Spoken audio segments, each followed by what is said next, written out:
Elite classes के YouTube channel में आप सभी का स्वागत है। जैसा कि मैंने आपको बताया था, आज से हम लोग BSc सेकेंड सेमेस्टर की चैप्टर वाइज ऑब्जेक्टिव क्वेश्चंस की सीरीज स्टार्ट कर रहे हैं। इस सीरीज में हमारा फर्स्ट टॉपिक कार्बोहाइड्रेट का है। आइए अब हम लोग कार्बोहाइड्रेट के इंपॉर्टेंट क्वेश्चन तथा उनके एक्सप्लेनेशन को देखते हैं। हमारा फर्स्ट क्वेश्चन है, कार्बोहाइड्रेट का जनरल फार्मूला होता है। तो यहाँ पर हमारा ऑप्शन दिया हुआ है, पहला CxH2O का होल 2x, बी दिया है CnH2n O2n+2, सी दिया है CxH2O का होल y और डी दिया है नन ऑफ दी। तो जो हमारा ऑप्शन सी है ये हमारा करेक्ट है। मोस्टली कार्बोहाइड्रेट CxH2O का होल y ये जनरल फार्मूला शो करते हैं। जैसे हमारा यहाँ पर ग्लूकोज और सुक्रोज दिया गया है, लेकिन यहाँ कुछ कार्बोहाइड्रेट ऐसे भी होते हैं जो इस जनरल फार्मूले को शो नहीं करते हैं। जैसे यहाँ पर हमारा रेमनोज दिया गया है, ठीक है, आपको ये ध्यान रखना है। कुछ कंपाउंड ऐसे भी हैं जो इस जनरल फार्मूले को तो शो करते हैं लेकिन वो कार्बोहाइड्रेट नहीं है। जैसे यहाँ पर हमारा एसिटिक एसिड और फॉर्मल्डिहाइड दिया गया है। आपको ये दोनों पॉइंट भी अच्छे से ध्यान रखने हैं। चलिए हम नेक्स्ट क्वेश्चन पे चलते हैं।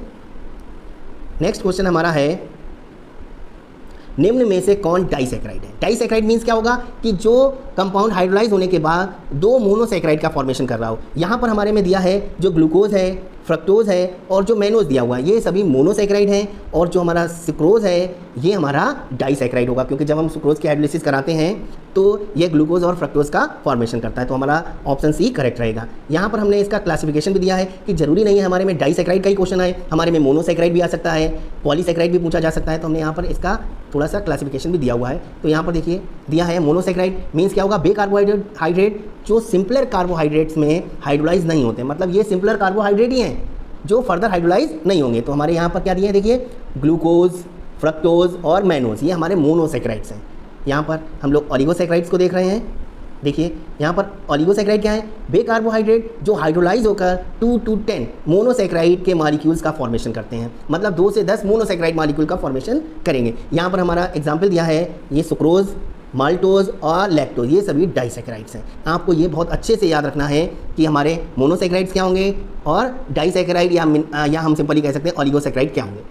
अब यहाँ पर दिया हुआ है नेक्स्ट हमारा है पॉलीसैकेराइड। पॉलीसैकेराइड मीन्स क्या होगा कि वे कार्बोहाइड्रेट जो हाइड्रोलाइज होकर 10 से अधिक मोनोसैकेराइड मॉलिक्यूल का फॉर्मेशन करते हैं। तो यहाँ पर आपको ये ध्यान रखना है कि जो हमारे यहाँ पर स्टार्च, सेलुलोज और ग्लाइकोजन दिए हुए हैं, मीन्स हमारा यहाँ से देखिए ये स्टार्च, सेलुलोज और जो ग्लाइकोजन हैं ये हमारे पॉलीसैकेराइड हैं। आपको यहाँ से भी क्वेश्चन मिल सकता है कि हमारा सुक्रोज वो डाइसैकेराइड की जगह पे हमारा पॉलीसैकेराइड पूछ लिया या पॉलीसैकेराइड की जगह हमारा मोनोसैकेराइड पूछ लिया है। तो आपको ये चीज़ बहुत अच्छे से ध्यान रखनी है।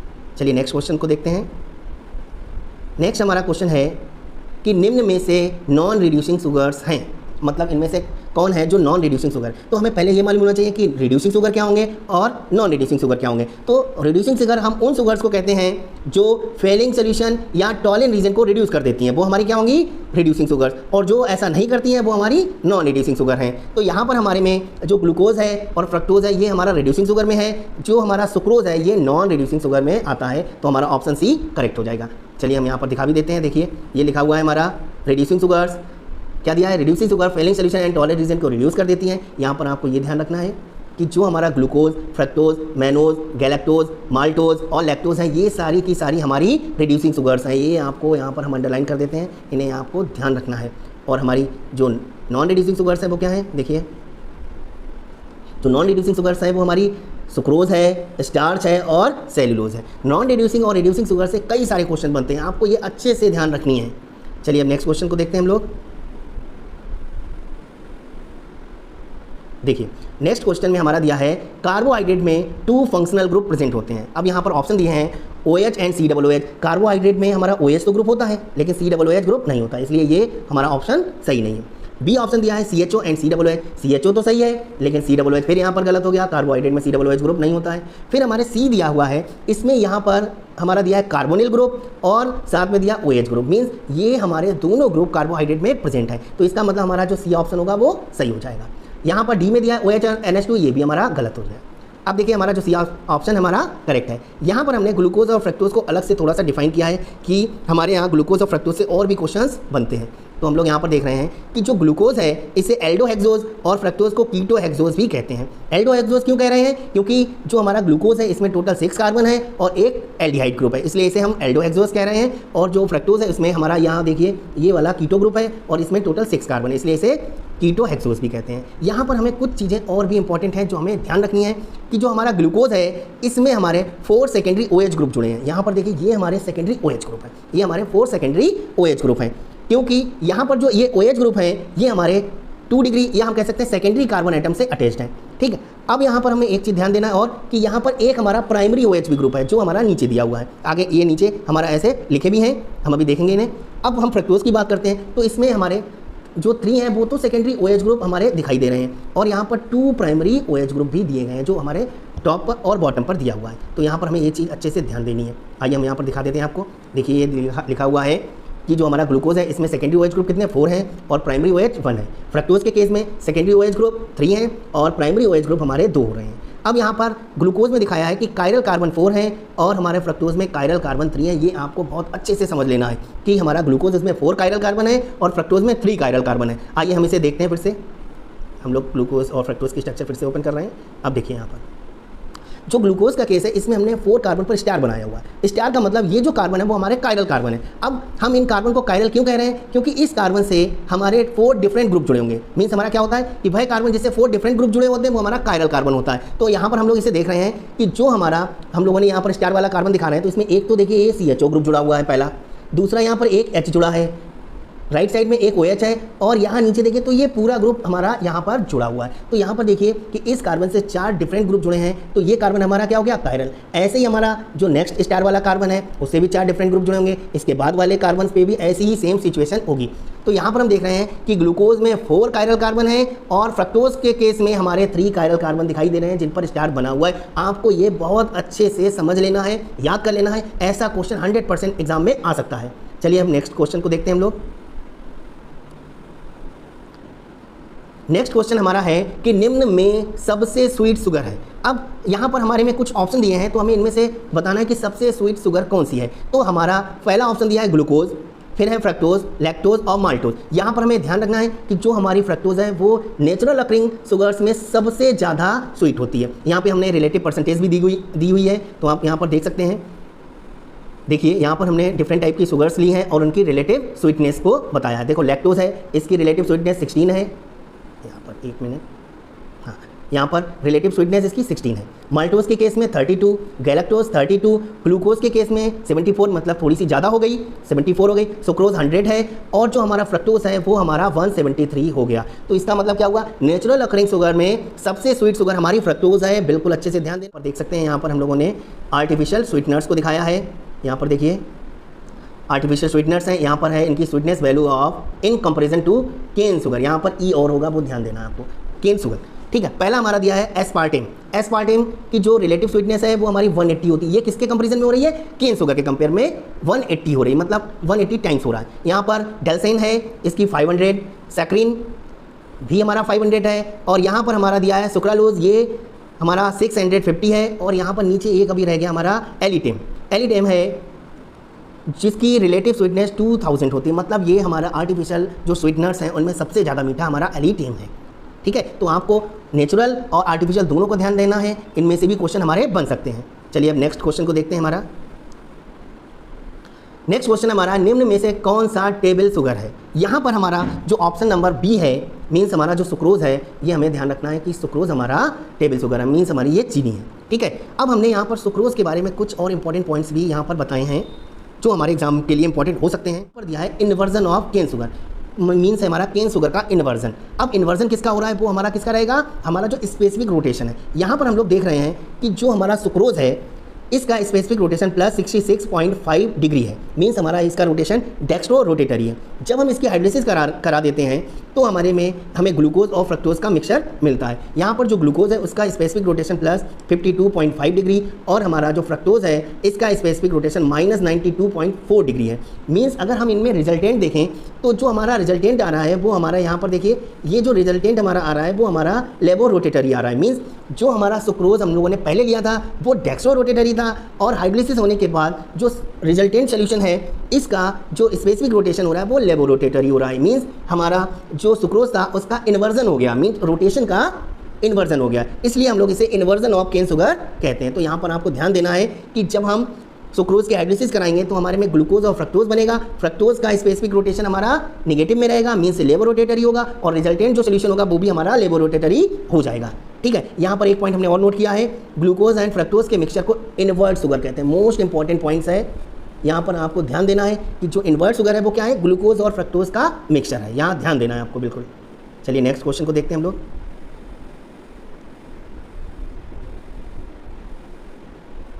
अब देखिए, निम्न में से कौन सी शुगर ब्लड में पाई जाती है, मीन्स हमारा जो ब्लड है उसमें कौन सी शुगर प्रेजेंट रहती है। तो हमें सभी को मालूम है कि ब्लड में हमारे में क्या रहती है, ग्लूकोज, ये आपको ध्यान देना है। यहाँ पर हमने एक पॉइंट को और नोट किया हुआ है कि जो हमारा इंसुलिन होता है वो क्या है। कई बार क्वेश्चन आया है कि इंसुलिन क्या है, तो कई लोग कार्बोहाइड्रेट लगा देते हैं, कई लोग हमारे में उसको हार्मोन देखते हैं। तो हमें ध्यान देना है कि जो हमारा इंसुलिन वो हमारा एक क्या है, हार्मोन ही है, ना कि हमारा कार्बोहाइड्रेट है। तो हम लोग यहाँ लिखा हुआ है इंसुलिन एक हार्मोन है जो हमारे ब्लड शुगर लेवल को मेंटेन करने में हेल्प करता है, मतलब ये ब्लड शुगर लेवल को मेंटेन करने में हेल्प करता है। ध्यान देना, इंसुलिन एक कार्बोहाइड्रेट ना होकर हार्मोन है, ये मोस्ट इंपॉर्टेंट पॉइंट है यहाँ पर।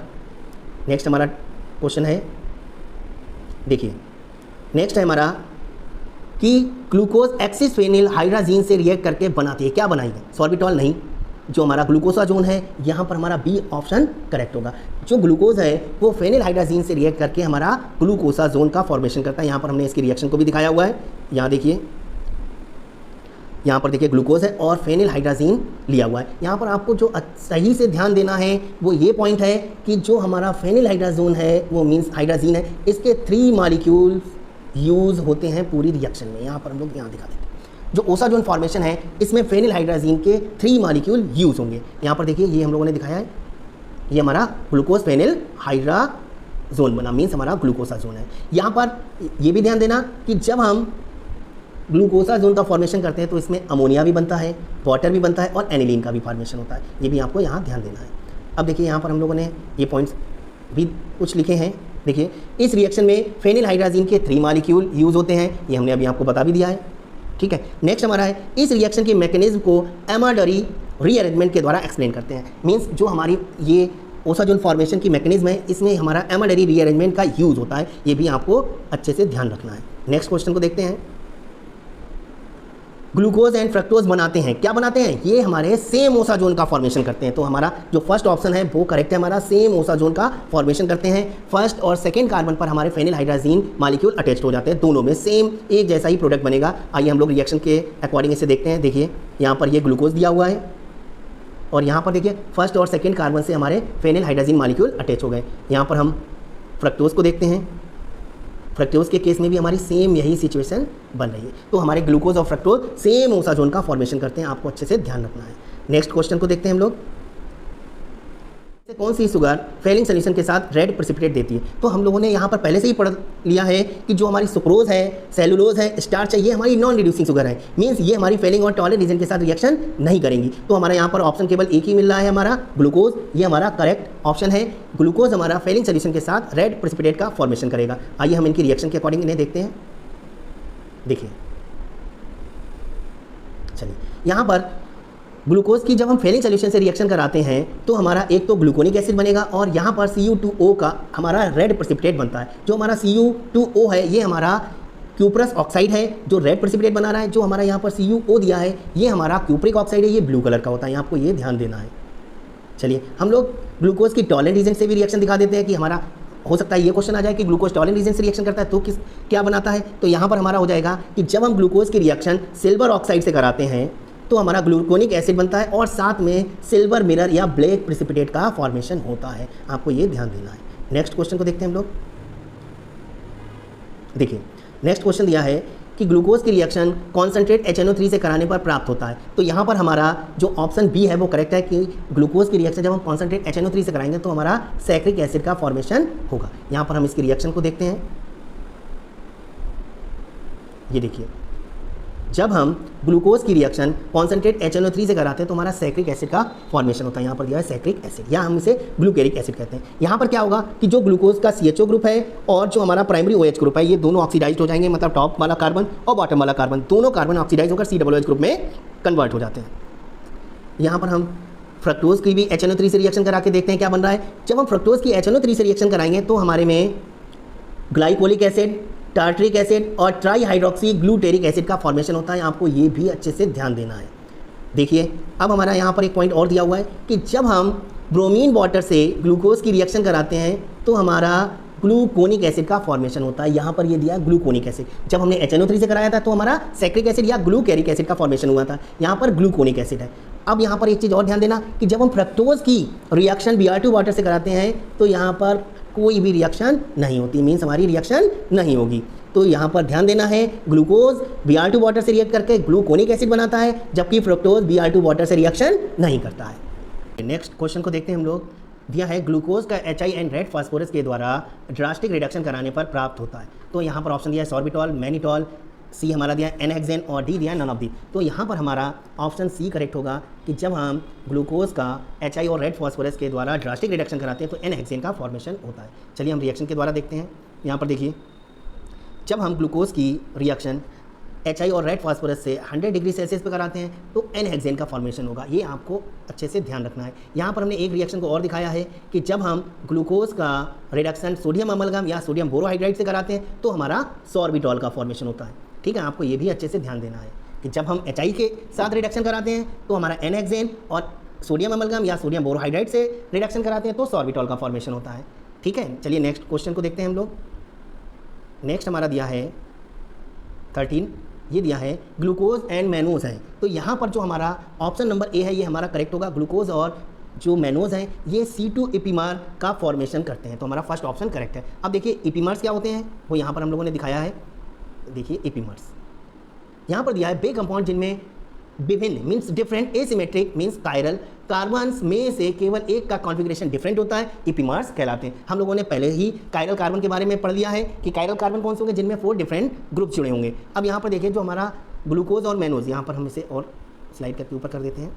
यहाँ पर देखिए जो हमारा ग्लूकोज और मैनोज है इनमें फर्स्ट कार्बन हमारा CHO है, यहाँ भी मैनोज में भी फर्स्ट कार्बन हमारा CHO मीन्स एल्डिहाइड है। अब अगर हम सेकंड कार्बन को देखते हैं तो यहाँ पर H हमारा लेफ्ट साइड में है और OH हमारा राइट साइड में बन रहा है। अगर हम मैनोज में देखते हैं तो OH हमारा लेफ्ट में और H हमारा राइट में आ रहा है। तो जो हमारा ग्लूकोज है और मैनोज है इन दोनों में जो C2 कार्बन है इसका कॉन्फ़िगरेशन डिफरेंट है, बाकी सभी कार्बन्स का कॉन्फ़िगरेशन दोनों में सेम दिखाई दे रहा है। तो इसका मतलब जो हमारा ग्लूकोज है और मैनोज है ये C2 एपीमर्स का फॉर्मेशन करते हैं। यहाँ पर हम लोगों ने यहाँ दिखाया हुआ है C2 epimers, glucose and D mannose C2 epimers हैं। आपको ये ध्यान देना है। यहाँ पर एक पॉइंट और एक्स्ट्रा दिखाया है। देखिए अगर हम ग्लूकोज और गैलेक्टोज को कंपेयर करेंगे तो ये हमारे C4 एपीमर्स होंगे। ये आपको बहुत अच्छे से ध्यान देना है कि ग्लूकोज और मैनोज अगर ले रहे हैं तो वो C2 एपीमर्स हैं, ग्लूकोज और गैलेक्टोज ले रहे हैं तो ये हमारे C4 एपीमर्स होंगे। चलिए नेक्स्ट क्वेश्चन को देखते हैं। Which of the following shows म्यूटा rotation.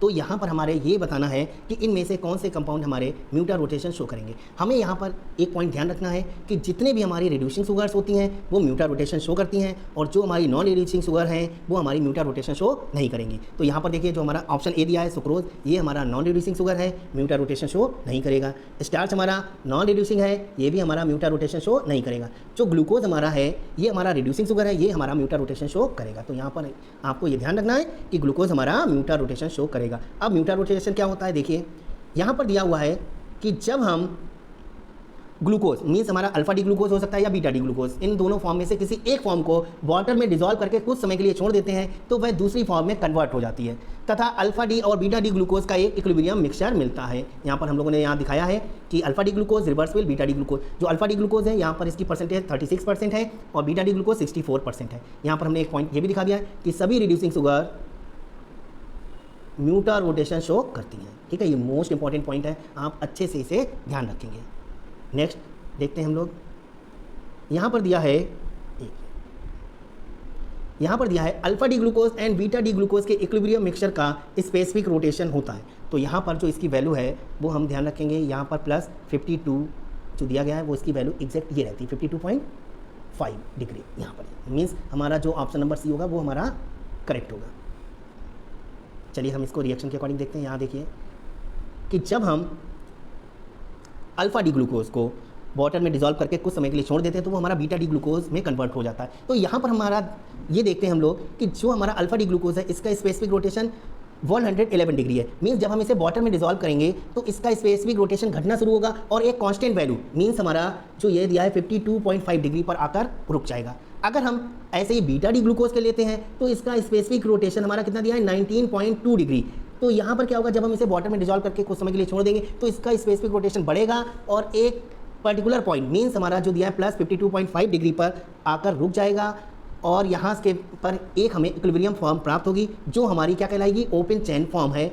यहाँ पर जो इसका रोटेशन है वो हमारा 52.5 डिग्री रहेगा। यहाँ पर हमें एक पॉइंट और ध्यान देना है कि जो हमारा इक्विलिब्रियम मिक्सचर है इसकी रिलेटिव परसेंटेज हमारी यहाँ पर दी गई है, ये है 0.02%। यहाँ पर ये आपको अच्छे से ध्यान देना है। चलिए अब नेक्स्ट क्वेश्चन को देखते हैं हम लोग।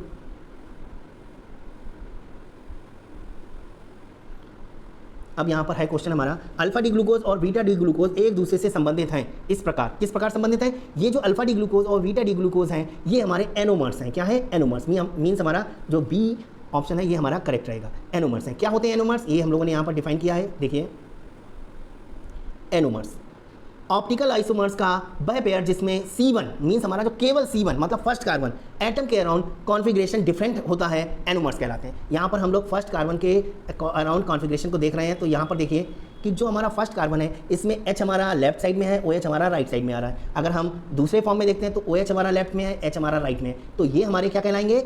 ये हमारे दोनों एनोमर्स कहलाते हैं। ठीक है, तो यहाँ पर फर्स्ट कार्बन पर कॉन्फ़िगरेशन क्या होगा? डिफरेंट है। ये हमारे क्या दिया है?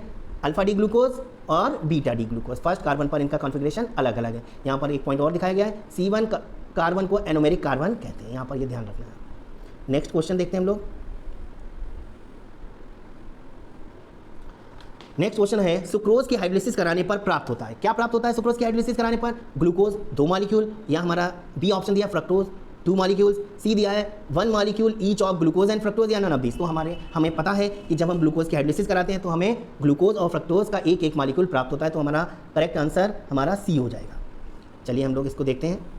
यहाँ पर देखिए हमने डिफरेंट जो डाइसैक्राइड्स हैं इनकी हाइड्रोलिसिस करके दिखाया है और उनके बारे में भी बताया है कि जब हाइड्रोलिसिस कराएंगे तो क्या बनेगा। तो देखिए सुक्रोज की हाइड्रोलिसिस करा रहे हैं तो हमारा ग्लूकोज और फ्रक्टोज का फॉर्मेशन हो रहा है। जब हम माल्टोज की हाइड्रोलिसिस कराएंगे तो केवल ग्लूकोज का फॉर्मेशन होगा। मींस जो हमारा माल्टोज डाइसैक्राइड है तो इसमें ग्लूकोज के 2 मॉलिक्यूल का फॉर्मेशन होगा। अगर हम लैक्टोज को देखते हैं तो जब हम लैक्टोज की हाइड्रोलिसिस कराते हैं तो एक मॉलिक्यूल हमारा गैलेक्टोज का मिलता है और एक ग्लूकोज का मिलेगा। इसके बाद जो हमारे 2 पॉलीसैक्राइड हम लोगों ने लिए हैं, एक स्टार्च और दूसरा हमारा सेलुलोज। जब हम स्टार्च की हाइड्रोलिसिस कराएंगे तो हमारा ग्लूकोज बनेगा, सेलुलोज की हाइड्रोलिसिस कराएंगे तो भी हमारा ग्लूकोज बनेगा। लेकिन यहाँ पर हमें ध्यान देना है कि जब हम स्टार्च की हाइड्रोलिसिस कराएंगे तो हमारा अल्फा डी ग्लूकोज का फॉर्मेशन होगा। मतलब अलग से भी पूछा जा सकता है कि जो हमारा ग्लूकोज बन रहा है वो हमारा अल्फा डी ग्लूकोज बन रहा है या बीटा डी ग्लूकोज बन रहा है। तो हम स्टार्च के केस में ध्यान रखेंगे कि स्टार्च के केस में हाइड्रोलिसिस कराने पर हमारा अल्फा डी ग्लूकोज ही प्राप्त होगा। सेलुलोज के केस में हमारा क्या रहेगा? बीटा डी ग्लूकोज मिल जाएगा हमें। ठीक है, तो ये भी आपको ध्यान रखना है। यहाँ पर ये पॉइंट दिया गया है, स्टार्च अल्फा डी ग्लूकोज तथा सेलुलोज बीटा डी ग्लूकोज का पॉलीमर है। यहाँ पर हम इसे अंडरलाइन कर देते हैं, ये भी आपको ध्यान देना है। चलिए नेक्स्ट क्वेश्चन को देखते हैं। नेक्स्ट हमारा है कि ग्लूकोज की हार्वर्थ स्ट्रक्चर किस हेटेरोसाइक्लिक रिंग पर आधारित है। तो यहाँ पर हमारे ऑप्शन दिए गए हैं, ए दिया है फ्यूरॉन, बी दिया है पायरेन, सी दिया है टेट्राहाइड्रोपाइरेन और डी दिया है थायोफिन। तो हमें ध्यान देना है कि जो ग्लूकोज की हार्वर्थ स्ट्रक्चर है ये हमारी पायरॉन स्ट्रक्चर पर आधारित है। तो हमारा बी ऑप्शन करेक्ट हो जाएगा। यहाँ पर आप ये भी ध्यान देना कि अगर हमारे ग्लूकोज की जगह फ्रक्टोज की पूछी जाती है तो वो हमारी फ्यूरॉन पर बेस्ड होगी। तो हमारा ऑप्शन यहाँ पर बी हो गया है। अब देखिए हम लोगों ने फ्यूरॉन और पायरन की स्ट्रक्चर को भी अलग से दिखाया है। जो ये हमारी स्ट्रक्चर दी है वो हमारी फ्यूरॉन की है और जो हमारा ये दिया है 6 मेंबर रिंग ये हमारी पायरन स्ट्रक्चर है। यहाँ पर हम लोगों ने ग्लूकोज मतलब अल्फा डी ग्लूकोज और बीटा डी ग्लूकोज को दिखाया है। जो अल्फा फॉर्म है उसे हम लोग क्या कह रहे हैं? अल्फा डी ग्लूकोपायरानोज और बीटा जो नेक्स्ट है वो हमारी है बीटा डी ग्लूकोपायरानोज फॉर्म। ठीक है, दोनों को अलग अलग हम लोगों ने यहाँ पर डिफाइन किया। चलिए नेक्स्ट क्वेश्चन को देखते हैं। ग्लूकोज को डाइल्यूट एल्कली के साथ गर्म करने पर प्राप्त होता है। तो यहाँ पर ऑप्शन दिया हुआ है ओनली फ्रक्टोज, ओनली मैनोज, सी दिया है ग्लूकोज, फ्रक्टोज, मैनोज और डी दिया है नॉन ऑफ दी। तो हमारा यहाँ पर जो ऑप्शन सी है वो करेक्ट रहेगा कि जब हम ग्लूकोज को डाइल्यूट एल्कली के साथ गर्म करते हैं तो हमारा ग्लूकोज, फ्रक्टोज और मैनोज का मिक्सचर प्राप्त होता है। चलिए हम आगे देखते हैं इसे। यहाँ पर दिया action of alkali means alkali का ग्लूकोज के साथ एक्शन मीन्स जब हम ग्लूकोज को डाइल्यूट एल्कली सोल्यूशन में गर्म करते हैं तो हमारा ग्लूकोज, मैनोज और फ्रक्टोज का मिक्सचर प्राप्त होता है। यहाँ पर ये पॉइंट हम लोगों ने यहाँ पर मेंशन किया हुआ है। इस रीअरेंजमेंट को हम लॉबरी डी ब्राइन ब्रेन एक्स्टीन रीअरेंजमेंट कहते हैं। यहाँ पर आपको एक पॉइंट ध्यान देना है कि जो हमारा ये रीअरेंजमेंट बताया है, इस रीअरेंजमेंट के कारण ही फ्रक्टोज टॉलेंट रीजन और फेलिंग सोल्यूशन को रिड्यूस कर पाता है। यहाँ पर हम लोग अंडरलाइन कर रहे हैं कि जो फ्रक्टोज है वो टॉलेंट और फेलिंग सोल्यूशन को इसी रीअरेंजमेंट के कारण रिड्यूस कर पाता है। आपको ये पॉइंट बहुत अच्छे से ध्यान देना है। चलिए नेक्स्ट क्वेश्चन को देखते हैं हम लोग। नेक्स्ट क्वेश्चन हमारा दिया है एक एल्डोज को नेक्स्ट हायर होमोलॉग में कन्वर्ट किया जा सकता है। तो यहाँ पर हमारी रिएक्शन दी है mutarotation, Kiliani reaction, Ruff method या नॉन ऑफ दी। तो हमारे यहाँ पर बी ऑप्शन करेक्ट रहेगा। हम किलियानी रिएक्शन के द्वारा नेक्स्ट हायर होमोलॉग में कन्वर्ट कर सकते हैं, तो हमारा ऑप्शन बी रहेगा। यहाँ पर किलियानी फिशर सिंथेसिस को बताया है, यहाँ पर दिखाया है किलियानी फिशर के द्वारा एल्डोज को नेक्स्ट हायर मेंबर में कन्वर्ट किया जा सकता है। तो आप यहाँ पर किलियानी फिशर सिंथेसिस को ध्यान रखेंगे। यहाँ पर हम लोगों ने डिग्रेडेशन को भी बताया है। यहाँ पर दिया है रफ के द्वारा एल्डोज को नेक्स्ट लोअर मेंबर में कन्वर्ट कर सकते हैं। यहाँ पर रफ के द्वारा हम लोअर मेंबर को में कन्वर्ट करते हैं और किलियानी फिशर सिंथेसिस के द्वारा हायर मेंबर में कन्वर्ट करते हैं। चलिए अब नेक्स्ट क्वेश्चन को देखते हैं। यहाँ पर जो नेक्स्ट क्वेश्चन है इसमें दिया है सुक्रोज में alpha D glucose and beta D fructose गैपिंग दी हुई है, ग्लाइकोसाइडिक लिंकेज के द्वारा जुड़े रहते हैं। यहाँ पर हमें भरना है 1, 2, 1, 4, 1, 3 या नॉन ऑफ दी। तो यहाँ पर हमें ध्यान देना है ग्लूकोज में अल्फा डी ग्लूकोज और बीटा डी फ्रक्टोज हैं, ये 1, 2 ग्लाइकोसाइडिक लिंकेज के द्वारा जुड़े रहते हैं। तो यहाँ पर हम लोगों ने इन्हें अलग से दिखाया भी है। यहाँ पर देखिए, यहाँ पर जो लिंकेज दिखाया गया है, यहाँ पर सुक्रोज में ग्लूकोज फ्रक्टोज, जो ग्लूकोज है वो अल्फा डी ग्लूकोज है और जो फ्रक्टोज है वो हमारा बीटा डी फ्रक्टोज की फॉर्म में है और इनका लिंकेज C1 ग्लूकोज का और C2 फ्रक्टोज का ग्लाइकोसाइडिक लिंकेज के द्वारा जुड़ा रहेगा। ऐसे ही हम यहाँ पर मेल्टोज और लैक्टोज को भी दिखाते हैं। यहाँ पर देखिए माल्टोज के केस में दोनों हमारे अल्फा डी ग्लूकोज हैं, तो यहाँ पर क्या होगा, पहले कार्बन का ग्लूकोज का फर्स्ट कार्बन और दूसरे ग्लूकोज का फोर्थ कार्बन ग्लाइकोसाइडिक लिंकेज के द्वारा जुड़ा रहेगा। मतलब यहाँ पर C1 और C4 जो कार्बन है वो ग्लाइकोसाइडिक लिंकेज के द्वारा जुड़े रहेंगे।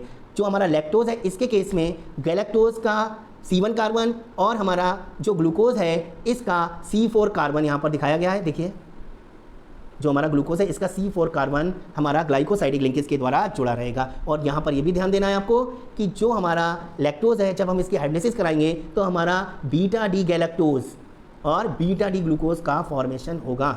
ठीक है, ये पॉइंट आपको ध्यान देना है। यहाँ पर नोट करके दिखाया है लैक्टोज और गैलेक्टोज को मिल्क शुगर कहते हैं। यहाँ पर लैक्टोज भी हो सकता है ऑप्शन में और हमारा गैलेक्टोज भी हो सकता है। चलिए अब नेक्स्ट क्वेश्चन को देखते हैं।